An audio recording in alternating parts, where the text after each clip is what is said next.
Eu sei muito bem que a gente está no meio do chumbo trocado de demissões de treinadores à torta e à direito, e eu falarei do Xabi Alonso aqui num vídeo nesse canal ainda nessa semana, mas eu gostaria de oferecer-te uma pausa para tratar de um tema mais suspenso, assim, né? Um pouco mais aéreo em relação ao dia a dia, ao hard news e tudo mais, que obedece a um outro compasso de tempo, que se move de maneira pouquíssimo factual e que, portanto, é aberto a diversas interpretações, o que quer dizer que o debate aqui ele pode ser muito rico.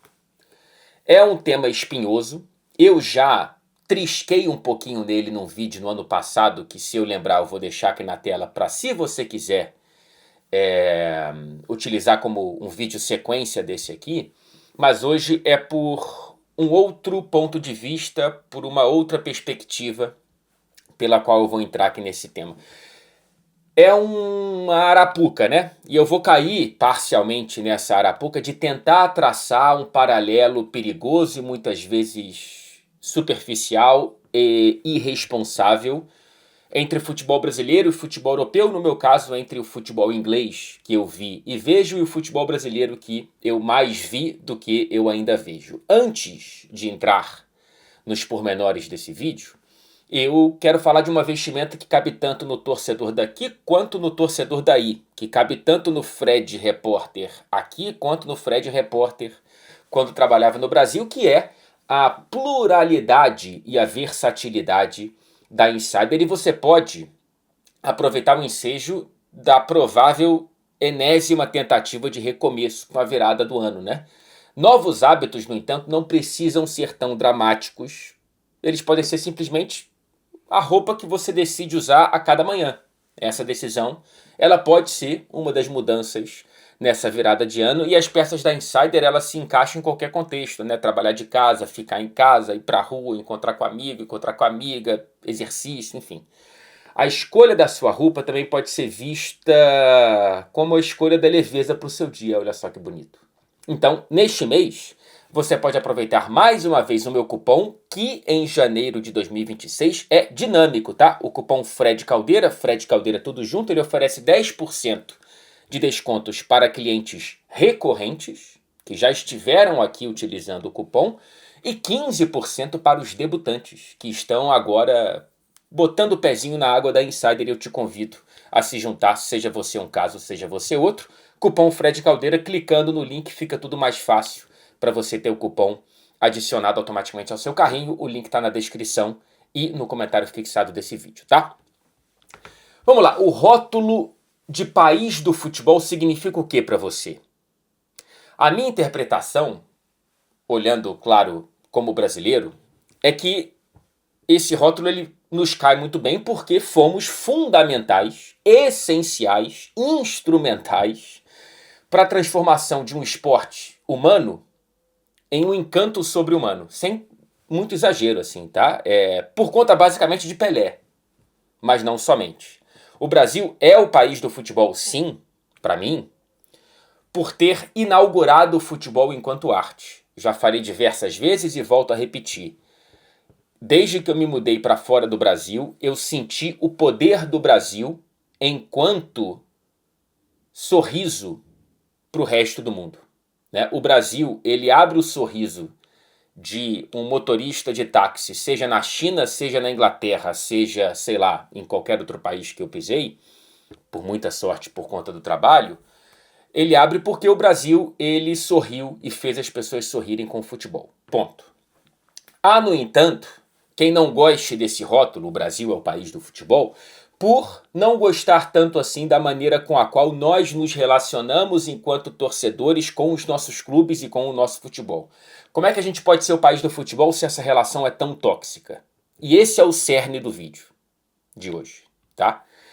Eu fiz esse tweet, que eu espero ter lembrado de colocar na tela, em dezembro, sobre a torcida do Wolverhampton, aqui na Inglaterra, né? Um tweet autoexplicativo até a página 2, porque eu estava fotografando na parte inferior, do lado esquerdo inferior da imagem, o setor de visitantes de Anfield, estádio do Liverpool, cheio de torcedores do Wolverhampton. O setor estava lotado, de um time que ainda não tinha vencido em 17 rodadas e tinha 2 pontos possíveis, 2 pontos somados de 51 possíveis E eu falo, é uma relação diferente com o clube do coração.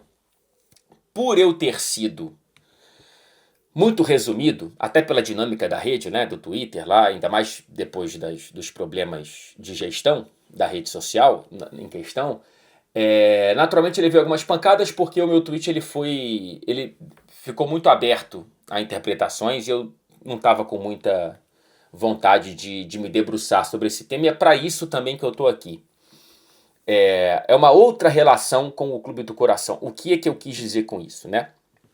Até porque no Brasil a gente tem vários exemplos maravilhosos de torcidas apoiando clubes em dificuldade, como o Santa Cruz é o maior exemplo de todos que a gente tem, né?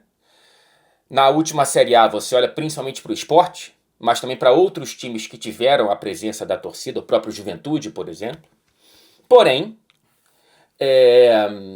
nessa comparação direta aqui com o Wolverhampton, é importante entender que é um time de primeira divisão desde 2018.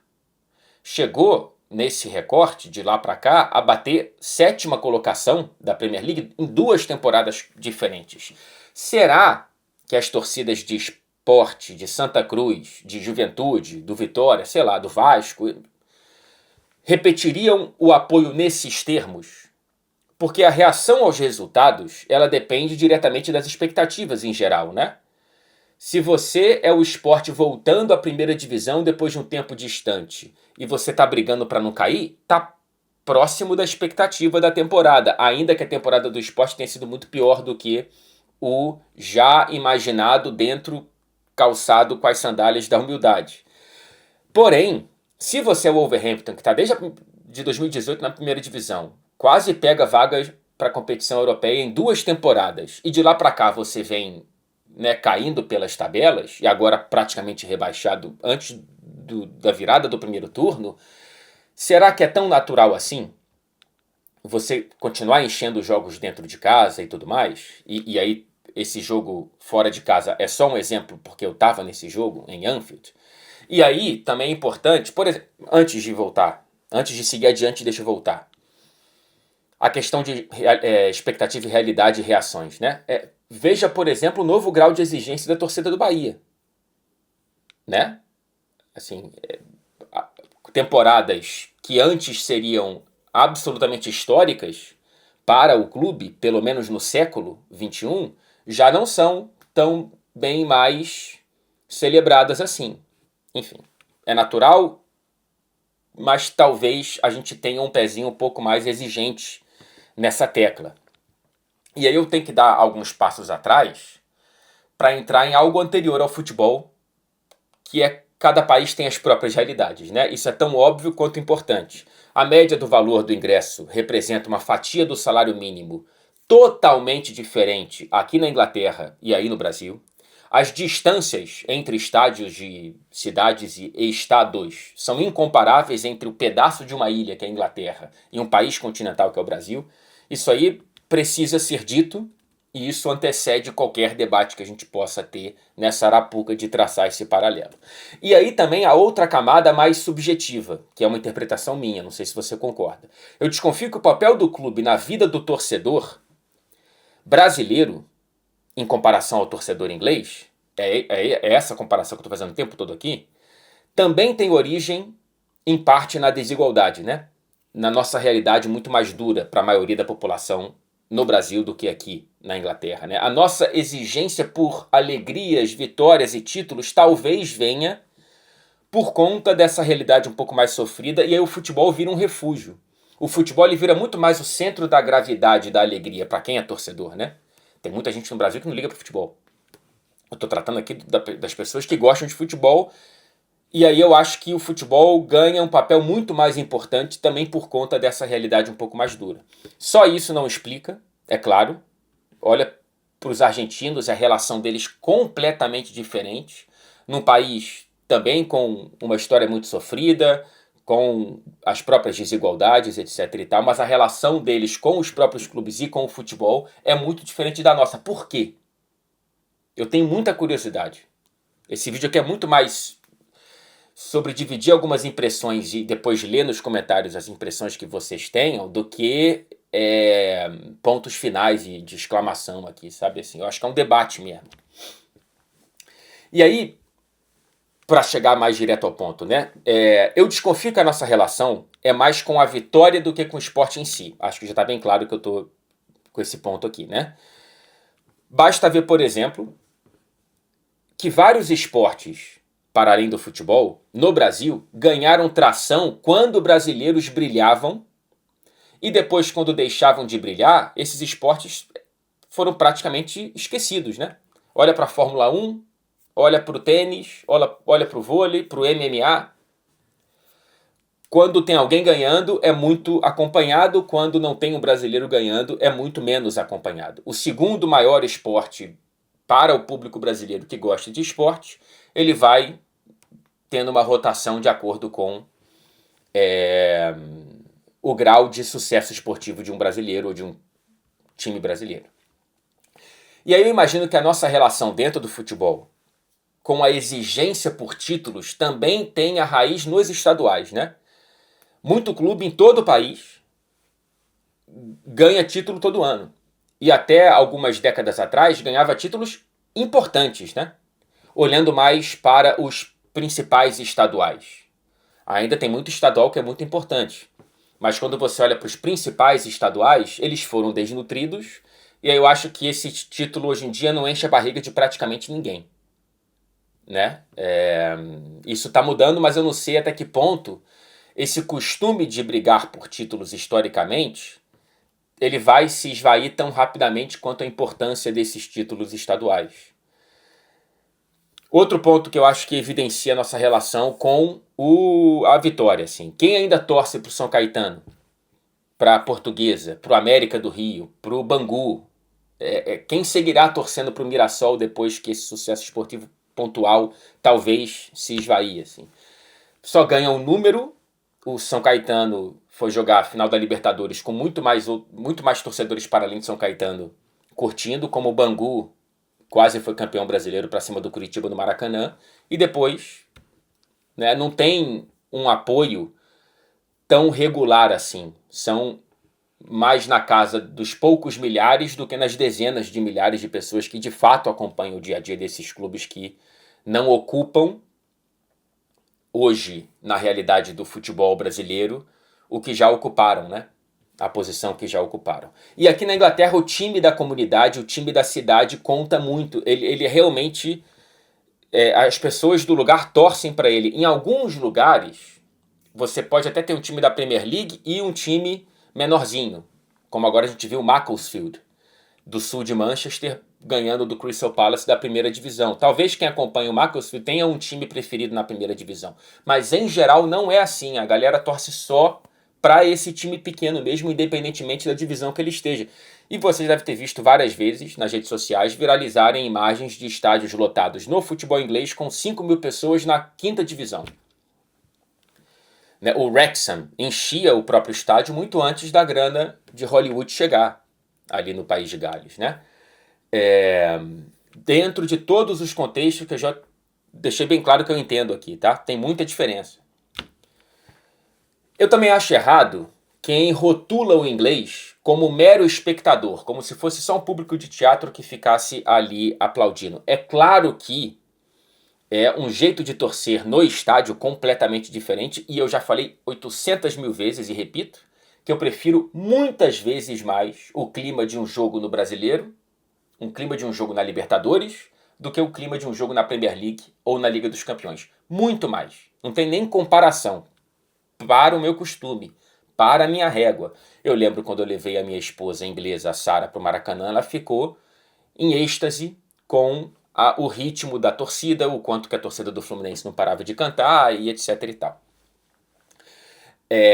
Porém, antes de só jogar pedra na maneira com a qual o torcedor inglês torce, se comporta no estádio e não canta e fica sentado e tal, aqui também eles enfrentam desafios diferentes aos nossos. Há desafios. Cada vez mais, por exemplo, convivem com os benefícios, mas também com os malefícios de se transformarem em clubes globais. Eu estou falando dos principais clubes da primeira divisão, claro, né? A grana do turista ajuda esse clube a crescer, a contratar grandes jogadores. Porém, o turista, quando vem e tem que vir e tem que ter acesso, ele não vai saber cantar em geral, ele não vai saber a cultura do estádio, e ele ajuda na teatralização dos estádios da Premier League. Eles vão ficando...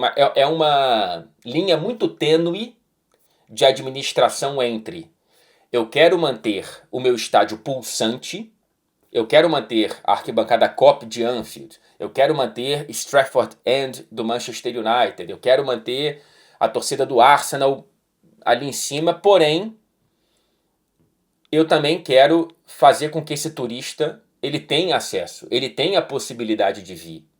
O quanto que equilibrar esses pratos é difícil é algo que eu tenho visto aqui, realmente não tem uma conta ainda muito certa. E isso ajuda na diminuição do ambiente aqui dos estádios ingleses e na impressão de que realmente aqui ninguém canta, o pessoal só paga para assistir um esporte que às vezes você pode estar no celular, não está nem vendo o jogo direito.